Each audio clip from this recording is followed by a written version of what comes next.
ले जी, this is Husaini bridge.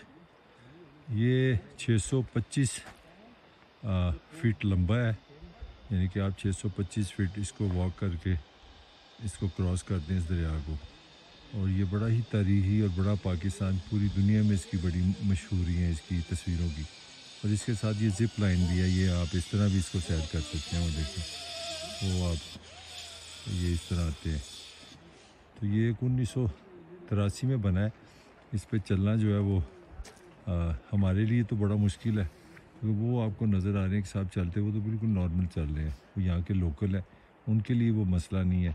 मगर मेरा ख्याल है जो हम जैसे लोग हैं जो यहाँ पे नहीं पैदा हुए, उनको शायद फ़ियर का एक एलिमेंट आ जाता है। तो ये जब आप गिलगित से आते हैं, तकरीबन 150-60 किलोमीटर गुलमीत है KKH के ऊपर, वहाँ से आप रुकते हैं और ये रास्ते में आप ना फिर राइट टर्न करते हैं, तकरीबन 1 किलोमीटर वॉक करते हैं KKH से, तो फिर ये ब्रिज आता है। अब यहाँ पे इन्होंने ये काम शुरू कर दिया कि यहाँ ये जो लोकल हैं वो तो एहतजाज करते हैं, जो कि GP के लोग हैं, ये 200 रुपये लेते हैं सिर्फ ब्रिज देखने का।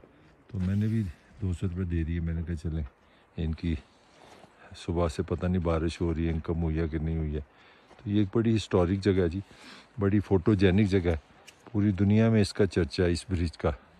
और शायद इसको अगर रिप्लेस कर दिया जाए, इसमें जो फासला है तकरीबन आप एक जो लेते हैं स्टेप लेते हैं, उसके साथ जो अगला स्टेप है आपका वो तकरीबन 1.5 से 2 फीट खाली होता है, नीचे पानी आपको नज़र आता है, और वही आप में फियर क्रिएट करता है।